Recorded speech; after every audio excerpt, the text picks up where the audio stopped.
hoping this guy's just giant pimple on my nose. So if I look just turn to the side. on, that's the main thing. Give me the crank it. Yeah.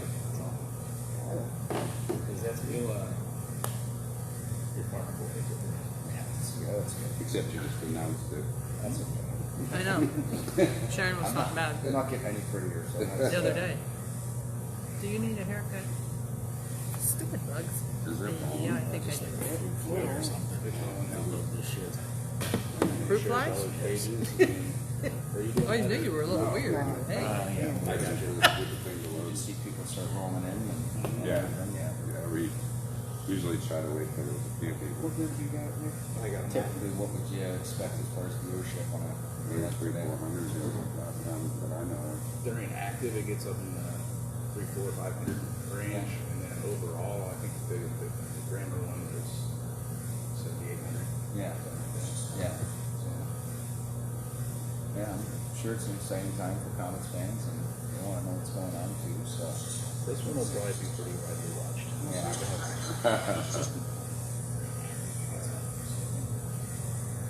We got anybody on there? Yeah, they're on. Turn sound. No, it says it's got an alert. Oh, we're getting people now. Yay! We had a double digit. I missed you, Don, at the last one. I know. I had Yeah. I was at the campground. How many of these have you done? I mean, I watched the You're one number with Gary. 5. Yeah, this Number is 5, I saw Shane did one. Who Yeah. else? Yeah. I think that was the other 2 we did just with us 3. Yeah, it's just with us. Yeah. And then we just did a mess around with you and Nick. Yeah. Yeah. These are always on a Saturday. Saturday or Sunday. That way we're all off. Remember the first one? They kept sending you off of here. Yeah. They didn't really send me. I kind of went on my own. Yeah, it was a bigger run. Yeah. All right, I think we go. All right, guys, we'll go ahead and start. Welcome to episode 5. It's going to be brought to you by Fan Cave Tickets, the official retail or resale partners of the Fort Wayne Komets. If you need anything ticket-wise, AHL, ECHL, hit those guys up. Nathan's a great guy. We're going to do some promotions later in the season, giveaways to opening night tickets, all kinds of stuff like that. We're also back at Two Tom's Brewing. If you're around today, stop in, see us. Ask the bartenders where we're at. We're kind of hidden away. Great food, great beer, as always. So I'd like to welcome on today new Komets head coach, Ben Boudreau. Everybody knows. So if you have questions, feel free to post them. And we will do our best. Hey, Shane, how you doing? Do our best to answer. Is that Big Shane? Yeah. All right. So, I don't know what to talk about. yeah, he'll watch and drill Yeah, you he's too. one of my favorite human beings. He's a great guy. All right, so we'll go ahead and start. And I know the question everybody wants to know. Also, if we don't get to your questions, don't feel offended, please. There's just some stuff we'll get to, some stuff we won't. Some stuff I'm not going to get too into detail about. Yeah. So the question we all have is, what are your plans in general terms of the upcoming season? Yeah, I mean, it's a pretty broad question. Of Yeah. course it is, you know, and I know everybody wants to know everything ASAP, but you want to kind of be reserved that you don't tip your hand before the official signing period. We're not allowed to approve contracts until June 16th, even though we do have about a half dozen guys that we have committed to already. Our entire front office is out as far as the league meeting for another week, so I would look to start announcing that probably beginning on the 24th. So as far as our core group and the early signings, I think everyone can start to expect to see that coming out during that week. And for the summer, you know, when we're looking at our roster and the way we want to do things is, first and foremost, the one thing the Komets have that no other team in this league has is a 68-year history. Nobody has that, and I think that has to be at the tip of our tongues when we're recruiting and we're instilling a culture here in Fort Wayne to get back to those expectations of what it is to be a Komet, the past championships, the how high the bar has been raised, the importance of putting the sweater first before the name on the back. I think all that is all encompassing of what it means to be a Komet, because you can't ignore the history here, the banners that are raised in the Coliseum. So when you're recruiting, when talking to guys, that has to be a crystal clear picture and identity of the expectation of what it's like to put that sweater on. So when we go out and we're looking for these guys, that's a part of our conversation every single time. The fans out here expect to win a championship every year. That's something that we embrace. This isn't, oh hum, let's see what we have this year. This is, you guys better win or we'll run you out of town. And those are expectations we all know. So to have the players that are in the locker room at that point in time, that's something that they need to know as well. That's something that we thrive on. So when we're building our team, everything's going to be about the culture and the character of the players, former captains, former assistant captains. We know high-end character goes a long way, and those are the beliefs that we believe in. So when we're recruiting guys, we like to see them have an A or a C on their sweater at one point during their career, because we know that they've earned it. We know that others have belief in them at that point, and whether you actually wear one in a Komet sweater or not, those are the kind of qualities that will endear themselves to Komet fans. So that's what we're looking for as far as building a team.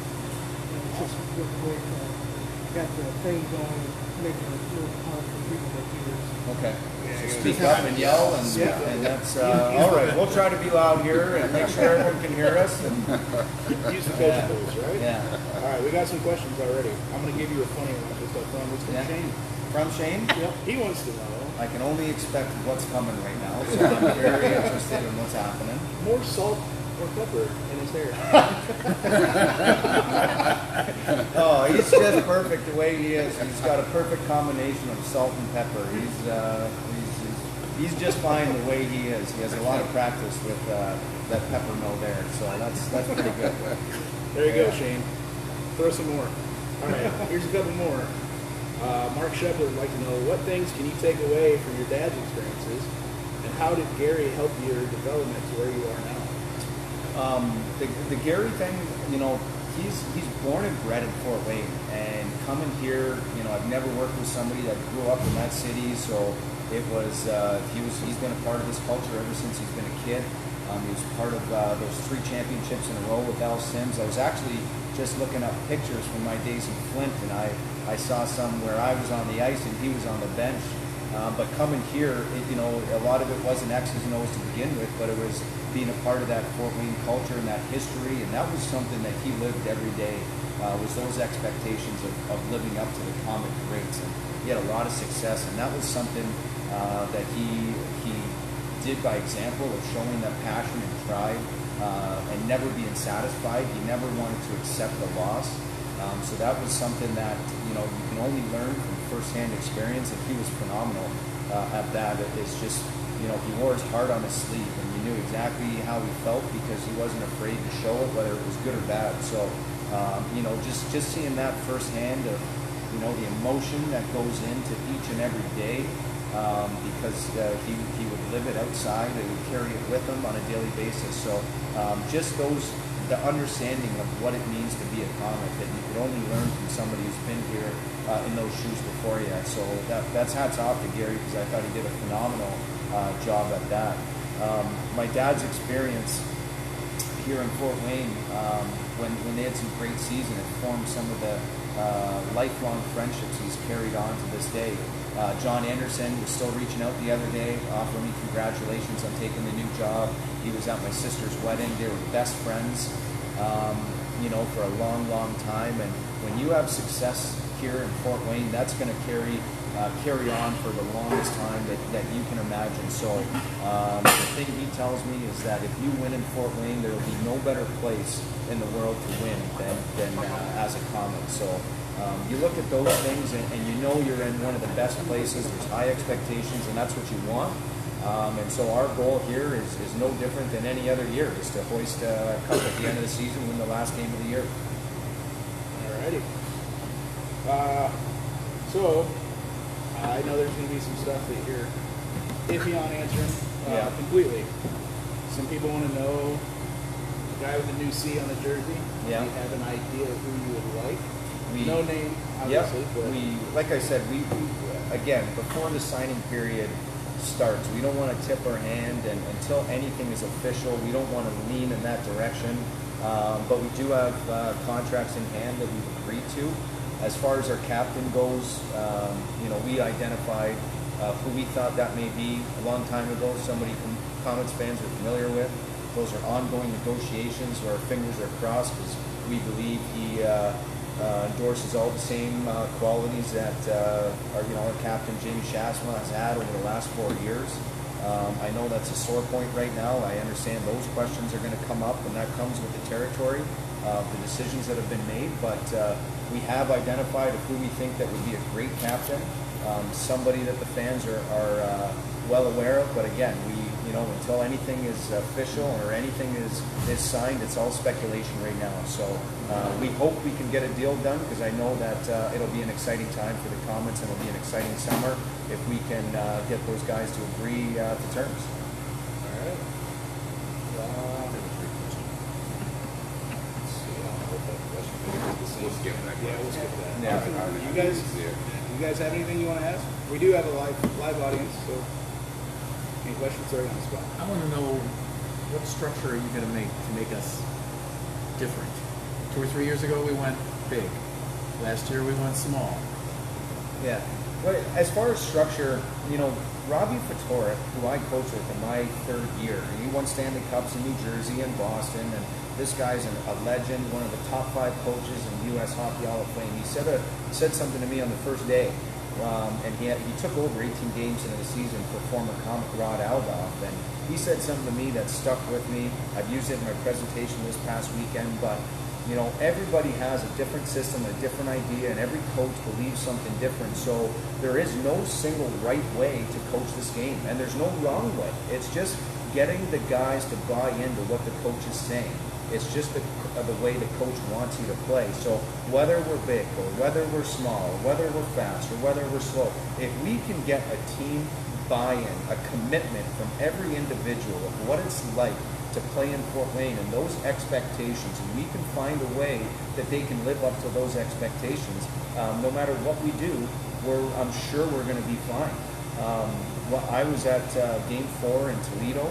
I watched them and Newfoundland go at it, and Toledo had a giant team. They had the Jenks, they had the Smiths, they had the Storms, they had Tansies, they had Register. I mean, then you look over at the Pickenich and the Parties and everybody. They had a monster team, and those were men going to war, and there was no surprise as to why they got into the finals.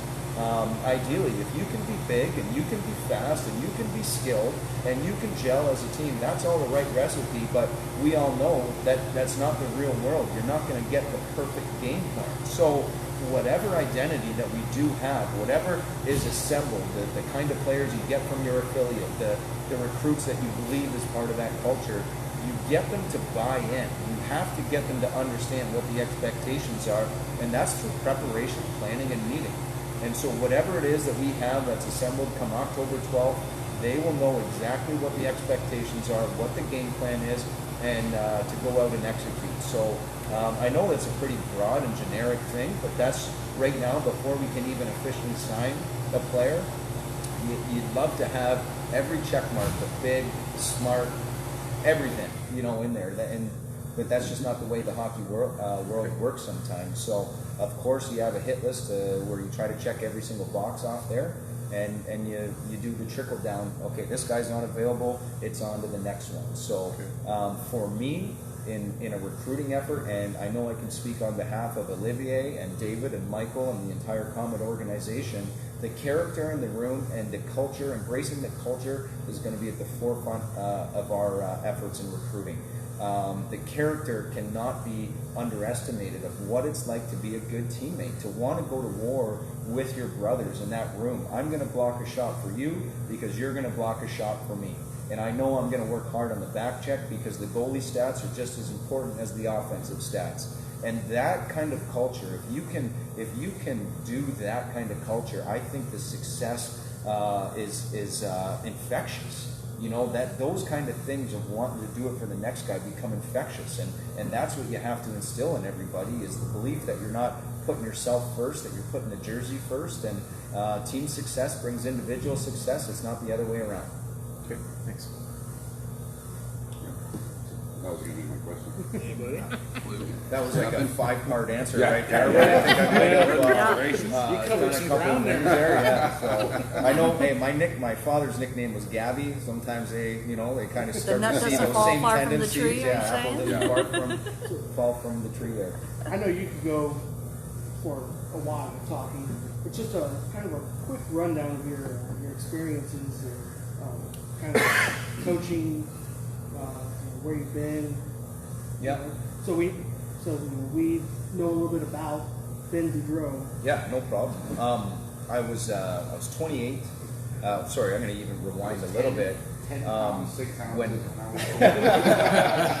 Far back yeah. you go. Well, when I stopped playing, I went to school for television and new media, and it was work behind the camera. When I was offered a spot in Europe after my first 2 years in North America, I decided to take the job opportunity in the field I went to school for in sports journalism. So I take my camera around, film the hockey games, write a story, put it into air. And being around the rink, I just missed playing so much and just being involved. And as my first agent, Michael Rafferty, said, "Hey, you want to get into coaching?" It was the age of 26. I got a spot for you in Western Canada. And it was just finding a way to get involved in hockey, whether it was playing or coaching, or it didn't matter what aspect it was. So I packed up my life. I moved, I drove 4 days across the country to Western Canada. Didn't know a soul at the hockey academy that I was working for to coach a junior B team as the assistant coach. I just knew I wanted to be involved in hockey. So I just chased my dream with no expectations, no reservations. I bought a car 2 weeks before with about 13 cents in my bank account, and I just I went for it. And that led to a great year. I was on the ice so much working with these kids, and I was still playing, and I was playing senior men's, and where they fly you to another province, and you'd play on the weekends, and then you'd come back, and it sparked my passion to play again, because I knew I could still play at the age of 27. So hired an agent. I found a job in Paris, France. I went overseas, had a phenomenal year in Paris, and right at the end, there's 4 playoff games. I had 9 points. It was the most I've ever put up in a short span, and I'm thinking I might have something here as far as a European career. Well, 2 weeks back in North America on home soil, I was given another coaching offer back out west, an hour up the road. So I took it. Same thing. I just wanted to be involved in hockey. There was no, this is a career path I'm going to choose. It was just what's the next opportunity? How do you stay involved? And so I went out west. We were coaching at the Pursuit of Excellence Hockey Academy, living in one of the most beautiful places I've ever seen, which was the Okanagan Valley in Canada. My girlfriend from college was almost 6-7 years removed, and I had convinced her to do the exact same thing, to pack up her life and move out with me.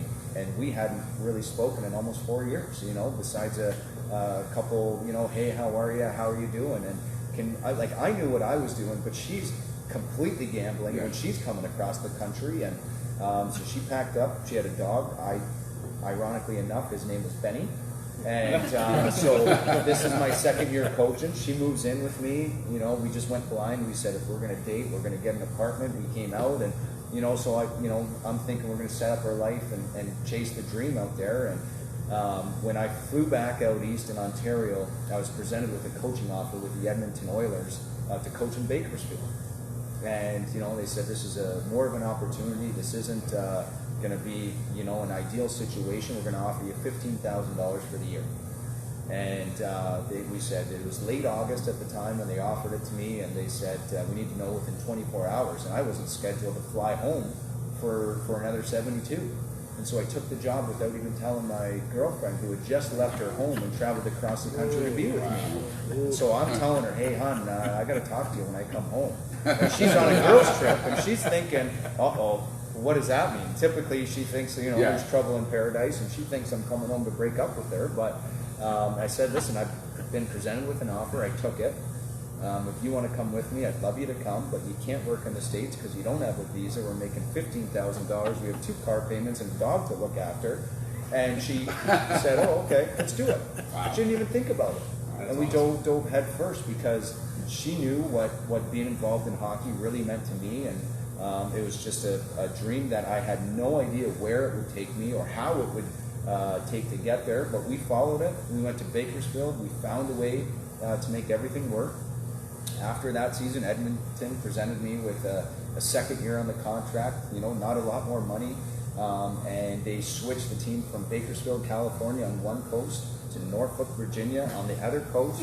We didn't have moving expenses, so it was, again, a struggle to find a way to go back home and make these ends work. And these are the things you remember eventually as you go up. And so we spent 2 fabulous years in Norfolk, not a lot of success with the team. It was a new team, and we had some great characters on there, learned from some great coaches, Eric Vayu, Memorial Cup winning coach, Robbie Fator, Stanley Cup winning coach, even Rod for the 18 games that he was there, 2 cups in the SPHL, took a lot out of it, and they had offered me another 2-year deal to go back to Virginia, and that's when Gary and David had an interview with me, asked me if I'd like to come on board in Fort Wayne, and I weighed the options, and ultimately, it's not the sun in the sand, but it's the opportunity which you end up chasing. And I knew eventually that it was going to be the organization that makes the difference.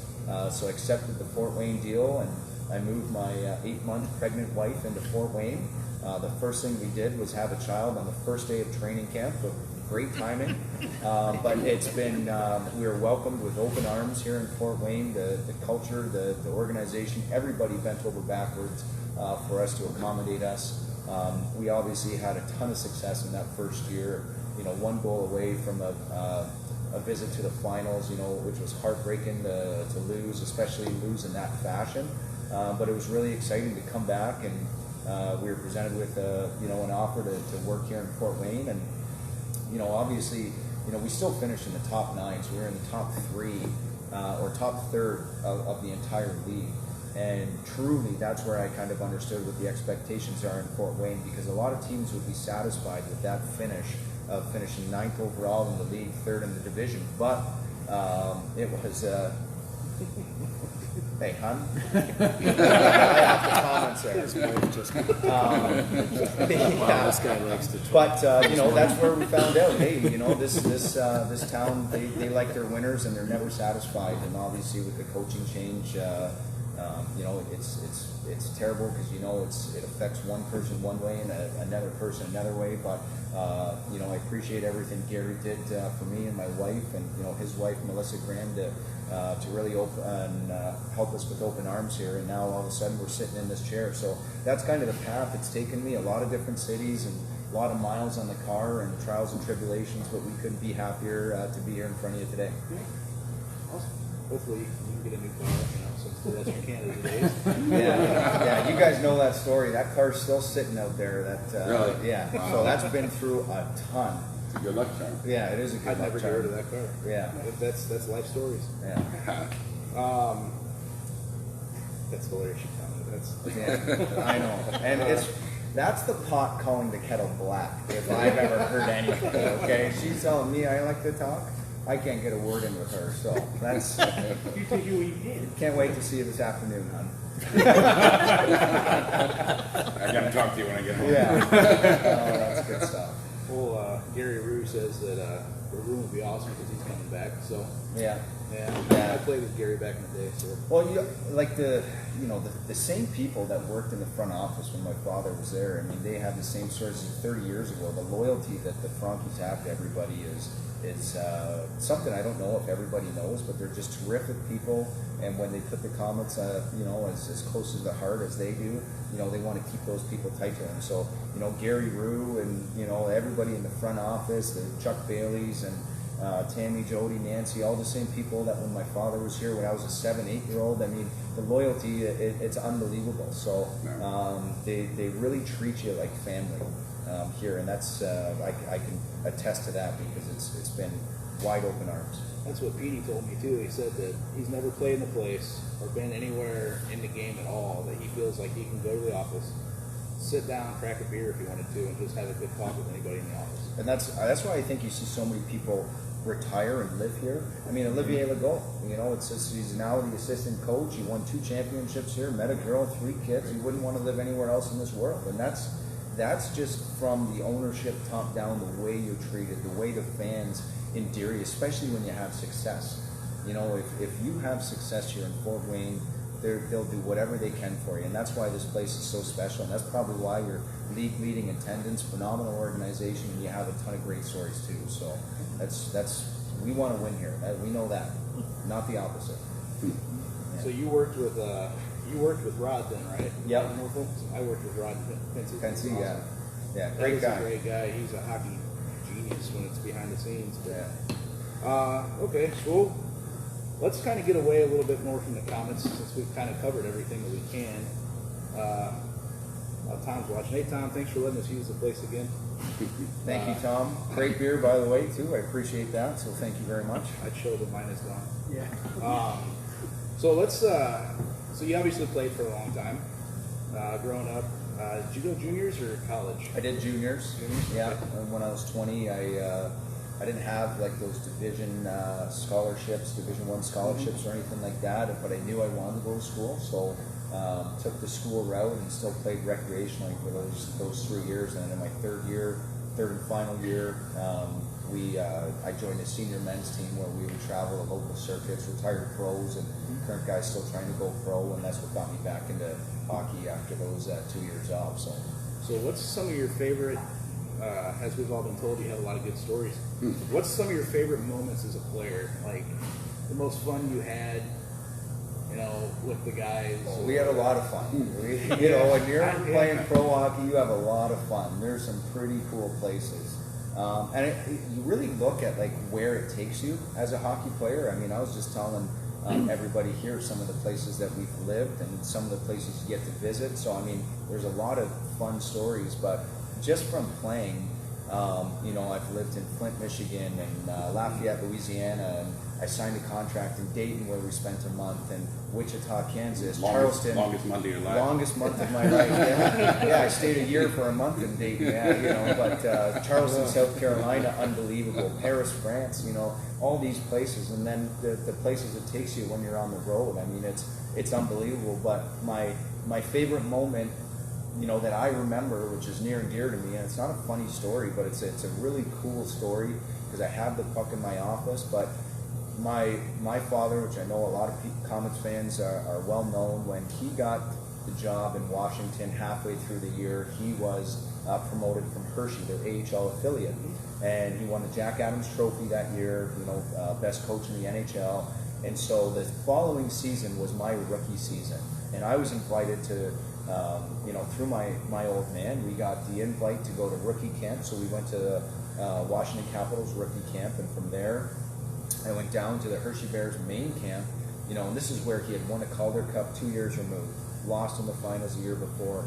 Kind of left a legacy there, and then his son is showing up in the camp, and there was media attention that I didn't think that I would get coming into camp, and so we go through the camp, and I'm a step behind these guys, and I know it, and I realize it, because these guys are, NHL, AHL contracts, and I took almost 3 complete years off of hockey before this opportunity. But the first professional hockey game I ever played was an exhibition game, Hershey versus Norfolk, at the Giant Center in Hershey, Pennsylvania.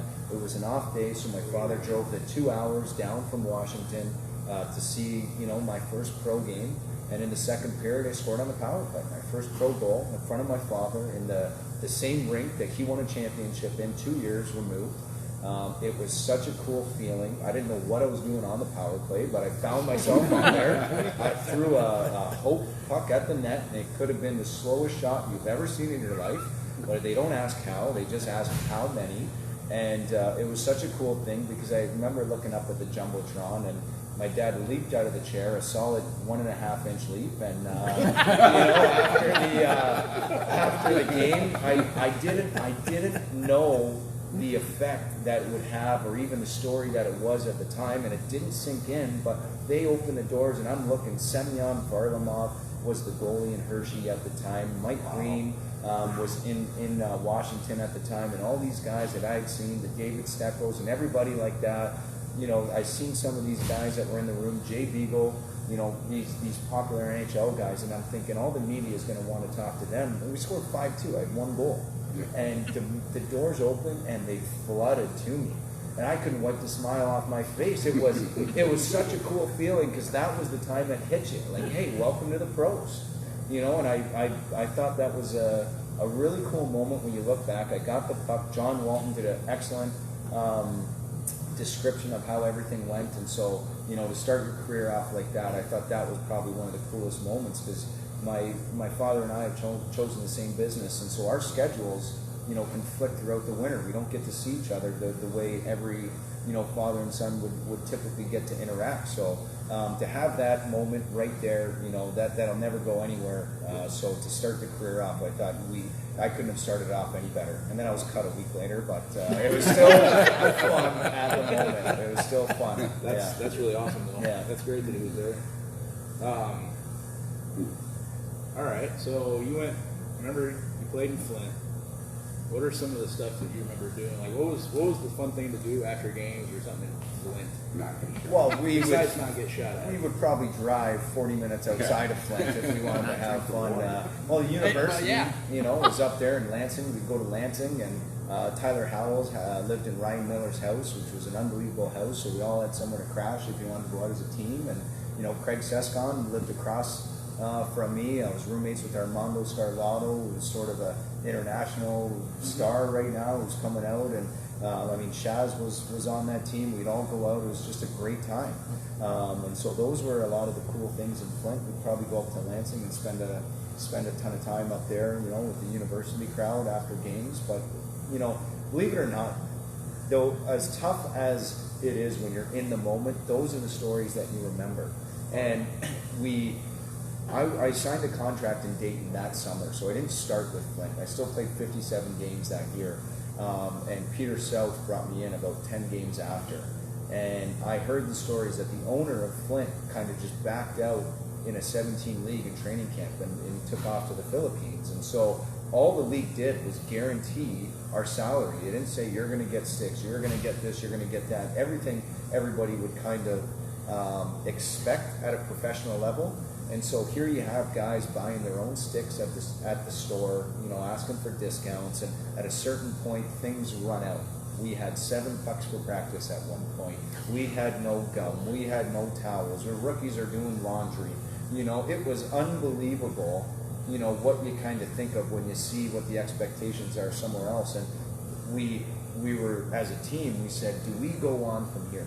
Do we just fold the season? Because we thought it got so bad, but that was the brotherhood that you remember. We all said, no, we're here. We're just going to go through it. And some of the guys weren't getting the things that were promised in their contract, so they were going to take the team, actually to Judge Judy of all places. They said they got on Judge Judy, and they said they were going to bring their case in front of those lawyers, and that's where they started to kind of get some of those things that were in their contract. But that's great. Those are the kind of the things that you remember. It's like, wow, we had to, take this team to Judge Judy just to get some of the things that were promised to us, right? So, that year in Flint was just an amazing year. Like, we would say, do you want to watch a movie on the bus ride home, or do you want to put on the heat? Because both don't work at the same time. So, you have to have your choice of one or the other. And those, as funny as it seems, those are the things you remember from those days. And, I had a full head of hair before I drank any water in Flint. And obviously now something's going on, so I don't know what was in the water over there. I think we all know what was in the water now. Yeah. So, the Flint days. I missed that team. Some of the best days, though. Just some of the best I days. missed the rivalry we had with Flint. Larry. Well, they still got a team up there. Larry. Yeah.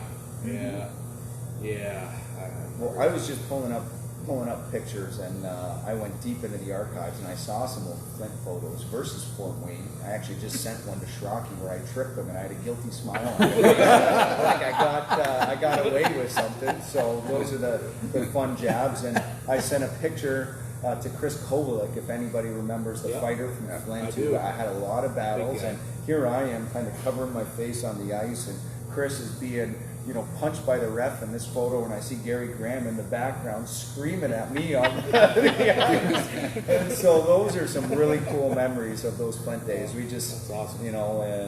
It's unfortunate we lost. It's great for the Komets to three-peat, but those were some terrific memories.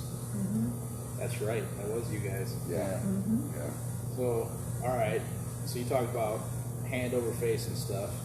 You didn't do a whole lot of scrapping. Yeah. What was one that you remember as the worst one you ever got into? A scrap? Uh-huh. Well, the worst one I didn't get into was this.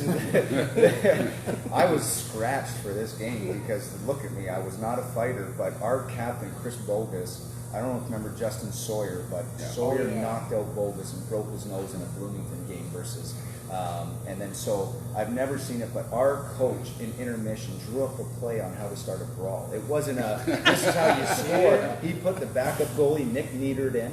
He started all the tough guys, Tuzzolino, Scarlato. There was a lot of different guys in Bloomington that I'm just escaping for a moment here.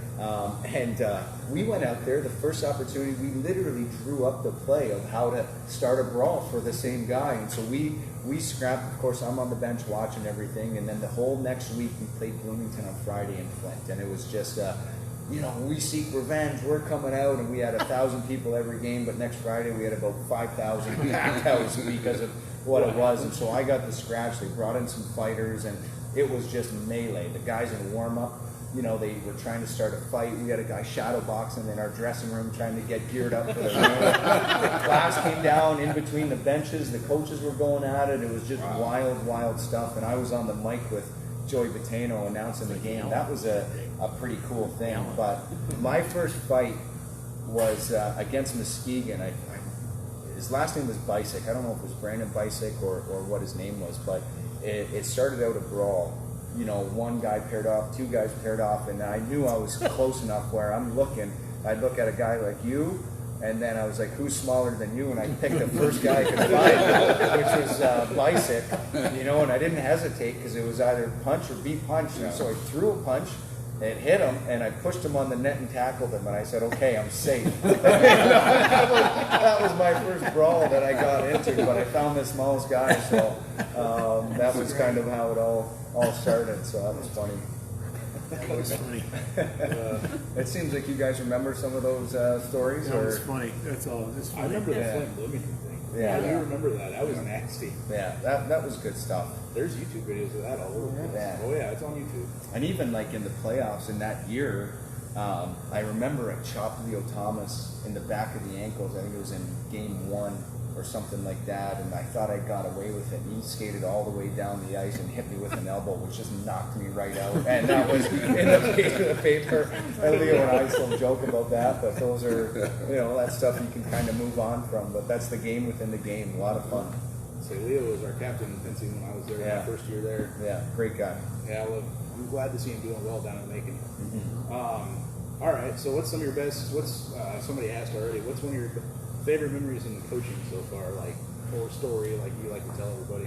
It's when you win and you have success, there's no other feeling like it. Like the confidence and belief we had the year before last, we did a 21 game stretch where I think we lost once in regulation, and it was just hey, we're going to win this game because we know we could. And then it was the first series in Cincy, you win in 5, and the second game second series versus Toledo, you win in 6. And I remember looking up at the clock 3-1 with 8 minutes to go in Colorado and thinking, we're going to the ship.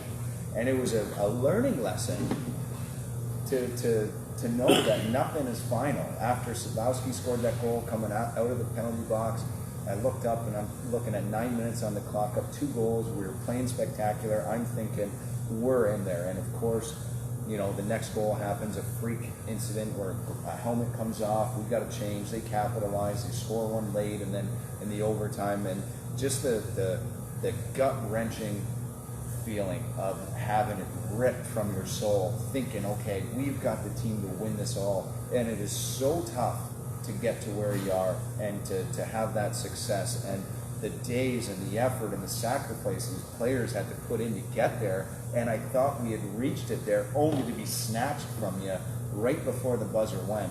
And just the feeling of letting down everybody. I'll never forget that. As much as you will always remember those good times, that was the one lump in the throat you could never swallow because you thought you had it and you thought you were bringing a Kelly Cup back to Fort Wayne. So to never be satisfied, never take anything for granted as far as a coaching lesson, it's a tough lesson to learn, but you're glad that you learned the lesson, so you know what to do in that situation as you go forward. Do you guys have anything else you want to You want to know? I know you got some questions in there, but We've heard talk of a second affiliation. Yeah, I've heard talk of that too. I mean, for me, it's just rumors. I really I mean, until anything is official, that's right now for me.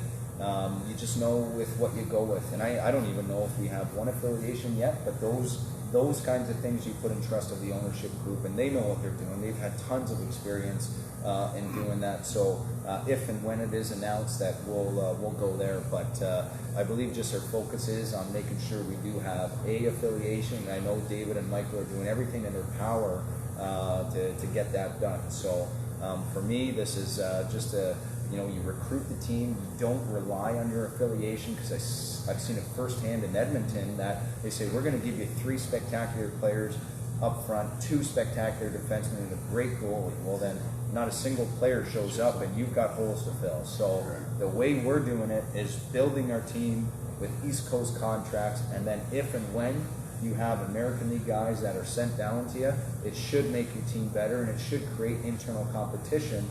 Because it's going to have everybody fighting for those spots.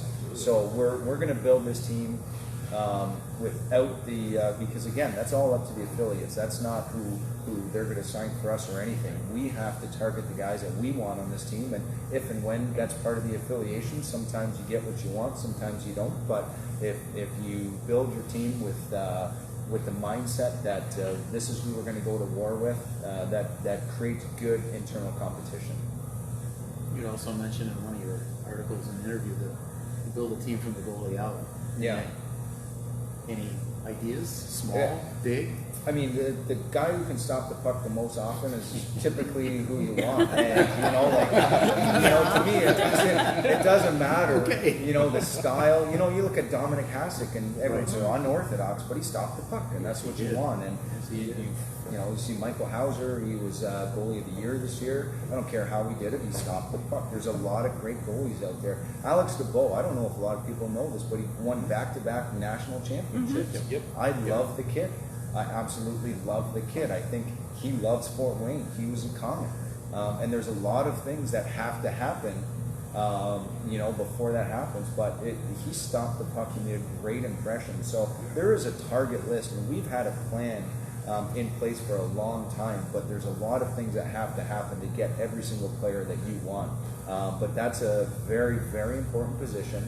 I know your affiliates usually come with a goalie, so that's something you have to also be aware of. But we've got guys that we've targeted that we think that would be spectacular goaltenders in a Comet uniform, and so we'll just see how everything plays out. But you're right, and for referencing that, you have to have a good goalie. You see Jordan Bennington. I don't know if anybody watched Game 7. Yes. That first period was all Boston. All Boston. 30 years plus waiting for that. And if it wasn't for Jordan Bennington, they do not hoist the cup. And I know as a rookie who was in KZU a few years ago, you have to have a good goalie. So that is an area that we know that we have to be solidified for.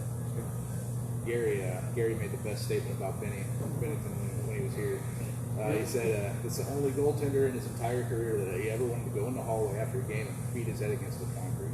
Yeah. Because he was like, I can't beat this guy. I can't figure out how to beat this guy. Yeah, and that's they're great. I mean, I don't know if anybody remembers, but I think it was CJ Mott. We had like a 50 plus Yes. shots in one Yes. game. I think we ended up having like 36 quality scoring chances, which is almost double the amount you have game. I think we scored 1 on them, and they won 2-1. I mean, good. if a goalie can do that, I mean, I'm not talking every game, but if they can give you a performance like that once every 2 weeks, and then you have your team play the way you need to play, I mean, that's what you call stealing a game. And those goalies stole that game. And so we need to find somebody who has that capability, and then you surround him with good enough players where he doesn't need to do that. But every now and then on an off night, he will do that, because that's the brotherhood that you want to create. That's a great game. Yeah. Pretty much covered everything. Yeah. Anything else, guy? Ed? Oh, go ahead. Go ahead, Ed. No. I think Ben has now replaced Shane as the Comets' #1 cheerleader. At least that's what Shane has told me. And in hearing this, it sounds like you're very confident. Have you bought a house yet? We live in a house. Typically, the last 5 years, my wife and I have moved back to Canada. One of the things I really believe, being the head coach of the Komets, is you have to be involved in the community. You have to give back.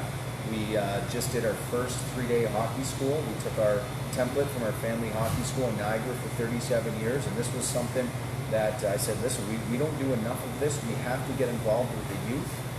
The new era of Komet fans that are going to grow up here. We had a smashing success. We had Binkley a part of it. Olivier Legault was a part of it. You know, a lot of these kids now can put a face to the name and might see who's on the ice and all that stuff. Not that I'm alluding to a few different things there, but that's part of the whole thing. So we got a house. We wanted to stay here. We wanted to be a part of the community all summer. Stuff like this we typically wouldn't be able to do because we'd be 7, 8, 9 hours back home. But now that we're a part of the Komet staff, we hope we're a part of the Komet community in Fort Wayne. We love it here. We've been treated unbelievable, and this is a great place to raise a family. So we're happy to be here all summer. We're happy to have you. Yeah. All right, talking about your camp, any thoughts on the Fort Wayne Spacemen? I don't know too much about them just yet. I know it's a new team. Anytime you start a new team, there is all sorts of things you have to overcome until you perfect the blueprint for it. My father owns a hockey team in the exact same league, the Minnesota Blue Ops. My youngest brother is 21 years old, Brady, who is actually the goalie coach at this camp. He's now an assistant coach with the Minnesota Blue Ops in the exact same league. And his duties include everything from scheduling and housing the billets and getting sponsorships and so much more than you think of X's and O's as an assistant that goes into building this team. And there's so much work before the season starts that people have to take onto their shoulders, and it's a tremendous amount of work. So it's a steep hill to climb, but I think it's a perfect idea. The guys behind it bringing in definitely great hockey community. They see the fans, and if they can put this program in place where in a few years it can be successful, I mean, I think it's a terrific idea. Yeah. I don't know anything about the league. I've never watched games. It's pretty cool. Yeah. Yeah. It's going to be fun hockey to watch. Fun, yeah, real fun hockey. I mean, if the Komets aren't playing at home, it gives another avenue for genuine hockey fans to go check something out. They're aspiring hockey players. They play with a ton of passion, young guys. It's a lot of fun. I've seen some of the Blue Ops games. They made it to the Final Four this past year. I'd watch my brother all the time. What a cool league. What a great league. There's over 70 teams in the league or something like that. It's unbelievable. So the average hockey fan has another avenue when we're playing one of our 36 games away from the Coliseum. So I think it's a great idea. It's a great initiative, and I wish them success. I really do. So you get to go watch maybe brother coach when they come to town then? I'm hoping. I haven't seen the schedule for them, but that would be That'd be pretty awesome. When I was in Virginia, my brother was still playing, and he was at an academy that would come down to Virginia Beach. So, we don't see each other a lot. Again, the conflicting schedules, but when you can make it happen, it was a really cool thing. So that's the same like in Brampton, when we play in Brampton. All the family and friends that you get to see and come visit you, it's just a special moment because you don't see them as often as you'd like. We get 3 days at Christmas, which is 2 of those are usually travel days, and for us, we like people to come visit us, so we're not spending 2 of the 3 days at Christmas traveling all the times. And so the friends, you have to go through the summer, and it's even harder now that we're not going back home. Yeah. But those are some of the sacrifices you have to make in order to make these things work. All right. Anybody else got anything? Caleb? Fort Wayne being such like a strong military community, I mean, I think we have 6 different reserve units in the area. I was kind of curious if you knew about any of the promotions that are coming up for next season in regards to, I know usually they do something for Veterans Day. Yeah, we the Komet office is unbelievably busy. I thought the off season would be their downtime, but it's not. They're busy planning it. You can see why there's so many fans here for the amount of work that they put in there. I know Scott Spoke does an unbelievable job with his relationships within the city. There's a ton of relationships, as you can just tell by the advertising in and around the rink. The Black Snake thing that we did last year was completely eye-opening to me. The way it affected the community. You know, just the people right there was unbelievable. I was over at Big City Cars the other day. They had the jersey up on the wall. I mean, the way that it resonates within the community is so important. So to have the Komets and embrace the military culture, the black snakes, everything. It's so important to identify with that history and that part of that culture. We even had one of the pilots drop his kid off for the camp the other day, shaking his hand. And even though as a Canadian, I appreciate everything the military does here for the U.S. and you see it everywhere, honoring somebody every game before. It's part of the history and the culture here in Fort Wayne that you have to make a part of your identity. Because these are the people that make us successful, and so we want to partner with them and do any kind of promotions we can. But I leave that up to the experts. My focus is on building the team, and whatever is handed down to us, we'll fully participate in everything we can. Okay. Yeah. Anybody else? All right, guys. I think we're gonna go ahead and call it a day, so we don't keep everybody all afternoon on a Saturday that's raining outside, as usual. One more sponsor plug we have, Fort Wayne Chamber Escape Rooms and Deadeye Dick's Axe Throwing Arena. If you guys get bored on a rainy day like today, it's a perfect day to take some friends and family out. And it's Father's Day weekend. Father's Day weekend. And Dad. The axe throwing was really cool. Our players did that this past year. What a great team building event. And I loved it. I mean, it's just a way to get everybody together, whether you're friends or whatever it is. It's not that easy either. It's not easy. You know, you might be aware of coming back with one less limb or something. All jokes aside, phenomenal place to be, and what a great event that Matt Tom has here, or a great place too. So we encourage everybody to come out and support those who support us. All right, guys. Thanks much. Thanks, Ben. Appreciate it. Until next time. Somebody clap. Find the button. Way to I don't know go, where the Ed. button is. We're stuck. I can't. Oh, yeah. All right, okay. what's next? We could just unplug. It's simple.